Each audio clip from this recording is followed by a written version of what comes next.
The traditional way of America gets to war is what would be best for U.S. interests.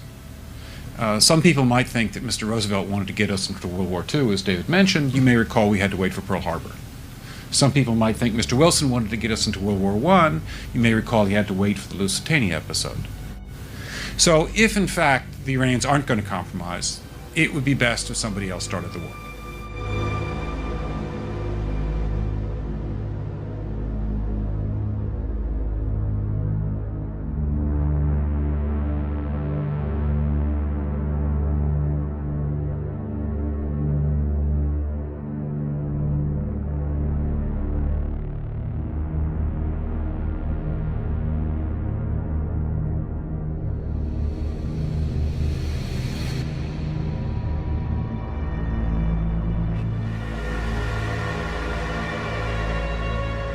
Lemnitzer and the other chiefs knew there was only one option left that would ensure their war.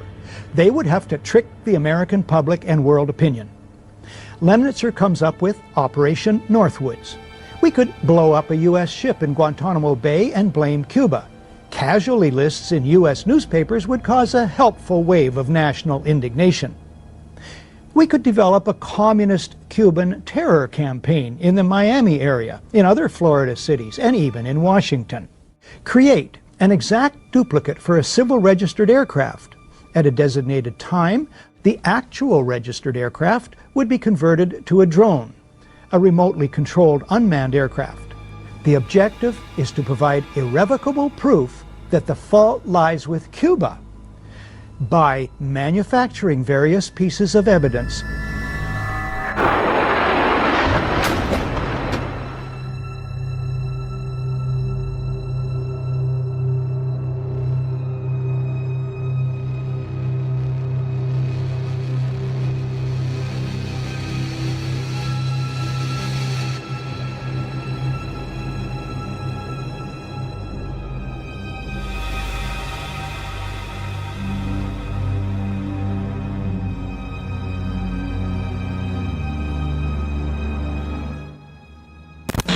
Michael Rupert is standing by at his office in Sherman Oaks, California.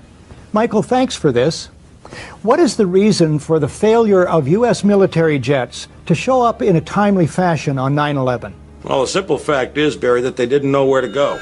The reason that they didn't know where to go was because a number of conflicting and overlapping war game exercises were taking place, one of which, Northern Vigilance, had pulled a significant number of North American fighter aircraft into Canada and Western Alaska and Northern Alaska in a mock Cold War hijack exercise. There was another drill, Vigilant Guardian, which was a hijack exercise, a command post exercise, but it involved the insertion of false radar blips onto radar screens in the Northeast air defense sector. With only 8 available fighter aircraft, and they have to be dispatched in pairs, they were dealing with as many as 22 possible hijacks on the day of 9/11, and they couldn't separate the war game exercises from the actual hijacks.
Last thing I saw before the second attack was the silver underside of the plane before it went into the building. It wasn't in the commercial airline. No, that second one wasn't no commercial. No, the second one definitely. Didn't have any markings on it that I saw. No, I didn't see any.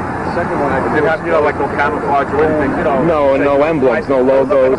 And the plane wasn't no airline or anything. It was a twin-engine, big gray plane.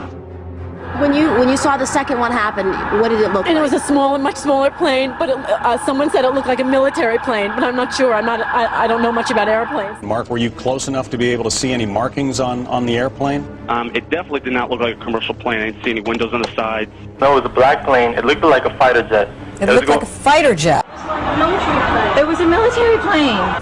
Could be a drone aircraft. That's an aircraft that's guided electronically to its target without having a pilot.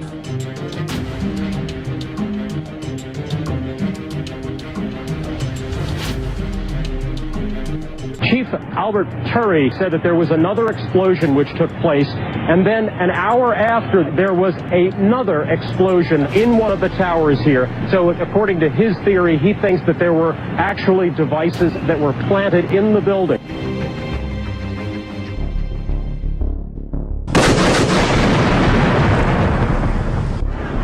You want to call your mother or something?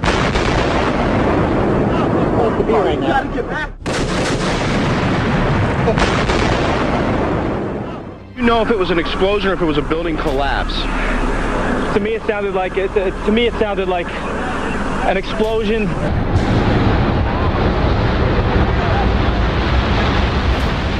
Which again feeds that feeling that there was something else, that there may have been something else that brought those buildings down. There was a lot of talk there in New York of another explosion prior to the collapse of the first building. It was if they had detonated. If they were planned to take down a building. Boom, boom, boom, boom, boom, boom. As we were getting our gear on and making our way to the stairway, there was a heavy-duty explosion. The whole building just collapsed on us inside the lobby. Was that a secondary explosion? Yes, it was.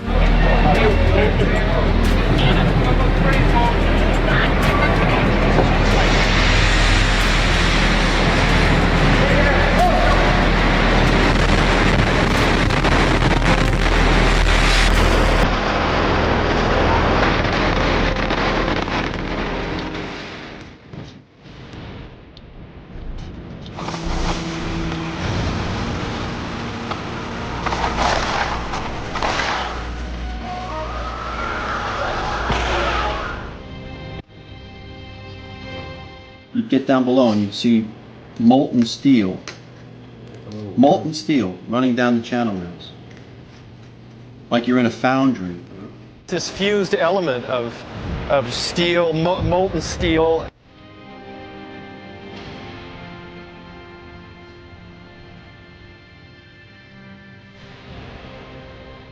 What produced all this molten metal? And what is thermite anyway? Thermite. An incendiary used by the military, thermite is a compound of iron oxide and aluminum, which when ignited sustains an extreme heat reaction, creating molten iron. In just 2 seconds, thermite can reach temperatures over 4,500 degrees Fahrenheit, quite enough to liquefy steel.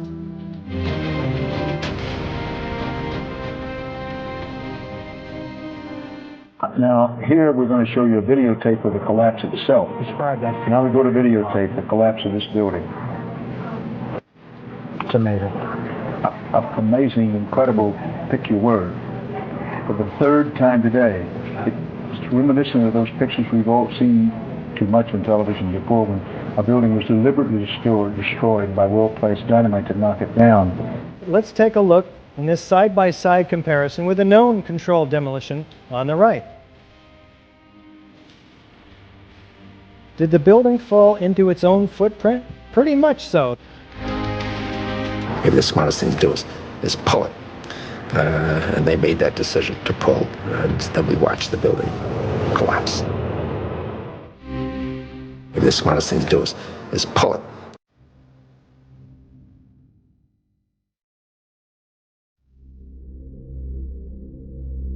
Pentagon, the day before 9/11. According to some estimates, we can now track $2.3 trillion in transactions. 2.3 trillion with a T.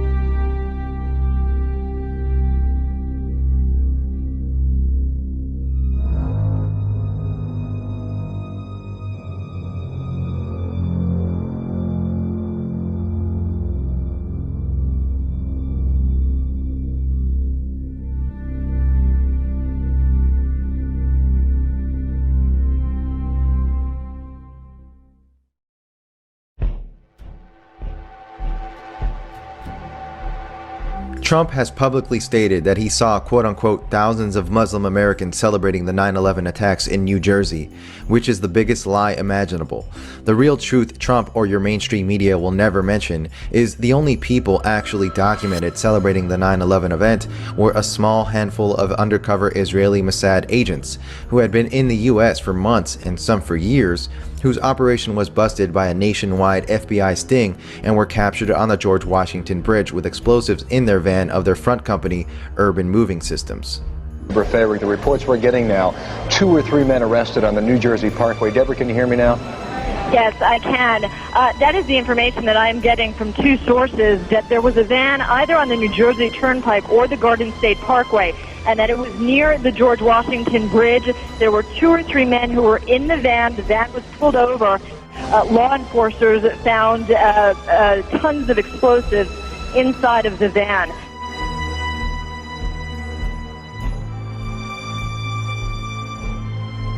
Evidence linking these Israelis to 9/11 is classified. I cannot tell you about evidence that has been gathered. It's classified information.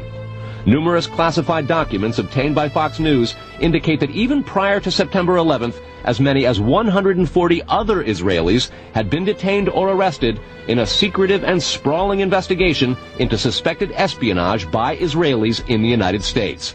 Investigators from numerous government agencies are part of a working group that's been compiling evidence since the mid-90s. These documents detail hundreds of incidents in cities and towns across the country that investigators say, quote, may well be an organized intelligence gathering activity. The first part of the investigation focuses on Israelis who say they are art students from the University of Jerusalem and Bezalel Academy. They repeatedly made contact with U.S. government personnel, the report says, by saying they wanted to sell cheap art or handiwork. Documents say they, quote, targeted and penetrated military bases, the DEA, FBI, and dozens of other government facilities, and even secret offices and unlisted private homes of law enforcement and intelligence personnel.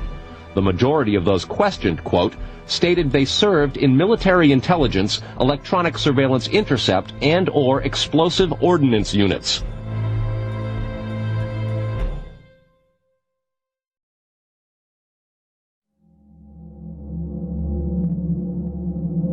Now, how did Larry Silverstein get the World Trade Center towers? That's very important, because the World Trade Center towers were actually like public property.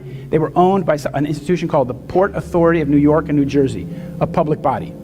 Well, what they did is Ronald Lauder, this very high-level Zionist, he's the son of Estee Lauder, he was put in charge of a privatization scheme in New York State under Governor Pataki. So he decided what they would privatize. So he decided they would privatize the World Trade Center.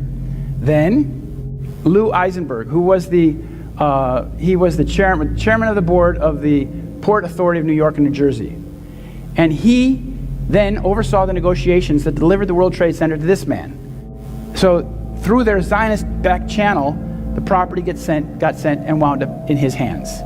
And this is the day that he got the towers, he got the keys to the front door there, and he said, on July 24th, 2001, about 5 weeks before 9/11, he said, I am proud to assume the stewardship of the World Trade Center, one of New York's greatest jewels. And under Larry's stewardship, 5 weeks later, the towers looked like this. And people who removed this rubble said that all that was left was steel and dust.